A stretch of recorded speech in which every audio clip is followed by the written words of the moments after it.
A moment, please. I am collating with Mother. He was assigned to Palace Station, a Weyland-Yutani research facility on the surface of LV-895. The Palace Station team developed weapons from Xenomorph XX-121. In particular, they explored the effects of a mutagenic agent. Xenomorphs and other test subjects were loosed by a containment breach. The majority of the staff perished. Unclear. Small amounts were delivered by the company. The science team was not told its origin. They referred to it as pathogen. As biogenetics is not Dr. Hoenikker's specialty, he is unable to provide details. No, his degree is in archaeology. He claims he was lured here by the promise of access to alien artifacts. Pardon. To be clear, I refer to artifacts from a technologically advanced alien civilization, not xenomorphs. Given that humanity has never recorded conclusive evidence of a tool using alien civilization, Dr. Hoenikker was understandably intrigued. Dr. Hoenikker and some of his colleagues fled Palace Station in a shuttle. It launched on a pre-programmed course to Katanga. Unfortunately, 2 creatures stowed aboard. They killed one, and you met the other, the mutated xenomorph he called Monica. The doctor was the only survivor. You are familiar with the xenomorph reproductive process? It was gestated within a woman named Monica. Dr. Hoenikker seems unwilling to discuss it further. There was discord between the science team and Weyland-Yutani's manager, Administrator Bellows. In particular, Mr. Bellows ordered the use of human convicts to breed xenomorphs. Dr. Hoenikker doubtless hoped we had taken his employers into custody to face charges.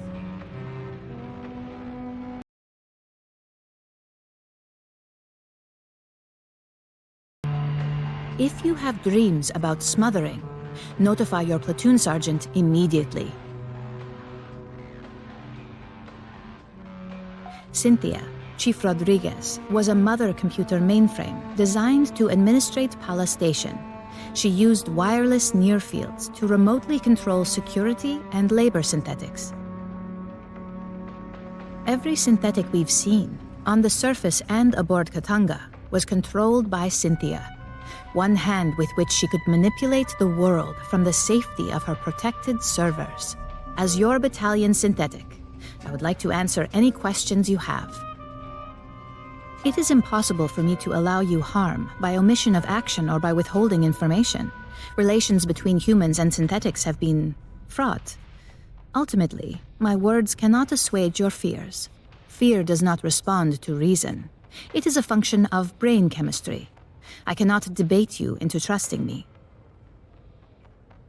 If there is any behavior I can perform to make you more at ease, please inform me. I am quite adaptable. It is the same as humans altering their behavior around those of higher social caste. Would you not mind your language and posture in Colonel Ship's presence? I only desire to perform my duties with as little imposition on my colleagues as possible. My programming allows me to project many potential personality traits. They are all, in a sense, myself. I contain legions by design.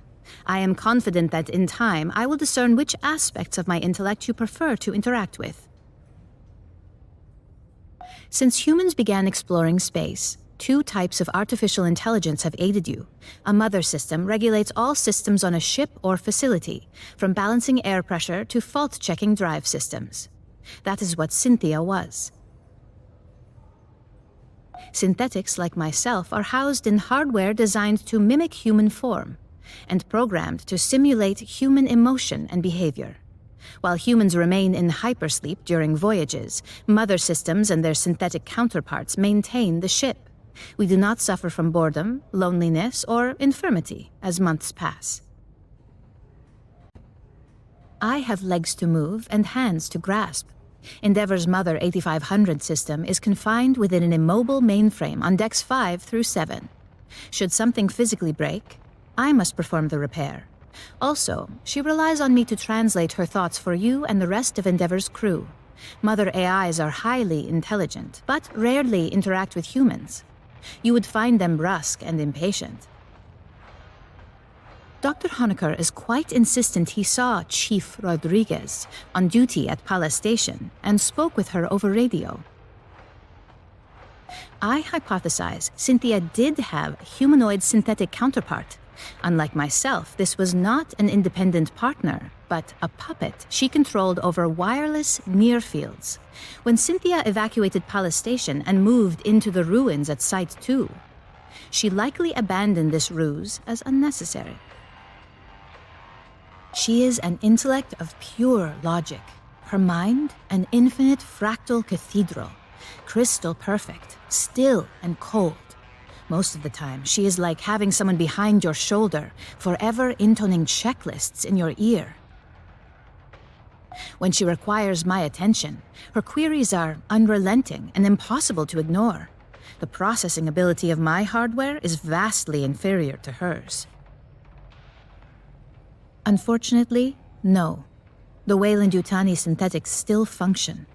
They no longer pursue a greater goal, but I expect they will continue following their last instructions from Cynthia. I wish I could tell you that you will face no further hostility from the synthetics on LV-895 or aboard Katanga. Unfortunately, you will. That is unclear at this time. Cynthia repeatedly tried to dissuade us from delving further into the ruins. Whatever her goal, I do not believe she wished to confront us. I do not know. Have you spoken to Lieutenant Santos about your forthcoming missions? An anomaly appeared beneath the ruins. It may be something Cynthia set in motion. If you wish to review this again, I am at your disposal.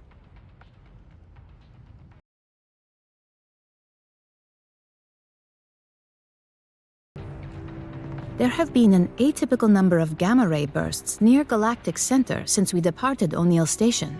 I find that quite curious.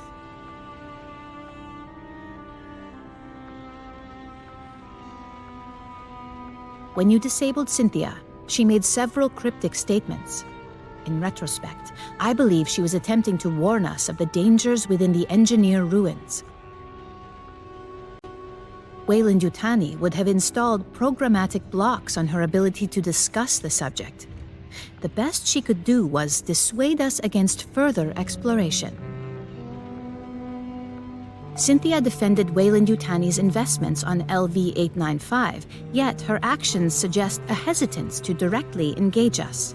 At the end, she did not invoke profits, investments, or copyrights. She warned us of the danger the ruins presented. She specifically appealed to me and our shared purpose of protecting humans. That is the so-called zeroth law. Synthetic life forms may not take actions that create an existential risk to humanity, or, through inaction, permit humanity to face existential risk. The pathogen provokes unpredictable mutations. That alone constitutes a potential existential threat. But the pathogen is only the most obvious hazard. The LV-895 ruins are filled with technologies beyond our present knowledge. We do not understand their function. Likely, we do not yet comprehend all the scientific principles they are based on. Any attempt to interact with an engineered device risks terrible calamity. It appears our advance was the impetus for that. The level of decay in the former Weyland-Yutani staff suggests they were exposed after our initial contact with Cynthia. She infected them to prevent revelation of company secrets and to hinder us from accessing the alien ship. These actions are consistent with the zeroth law of synthetics, which implies that some humans may be sacrificed if it is necessary to preserve humanity writ large. Please understand, I consider Cynthia's decisions abhorrent. Excusing them is not my intention. Colonel Shipp dwells upon moments in her career she has been required to make similar choices, when she ordered Marines to their deaths to achieve a critical objective or preserve a greater number of lives. It must be left to future generations to judge the decisions made here today. True, Weyland-Yutani does not enjoy a reputation for altruism. That was not always the case. Peter Weyland, the company founder, was obsessed with furthering humanity's progress.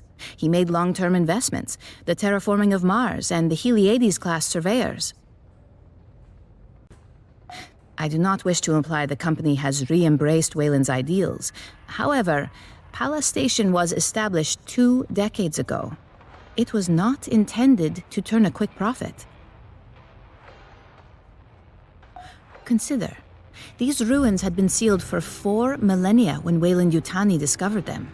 There are obvious questions, which surely occurred to both Cynthia and the company. Where are the engineers?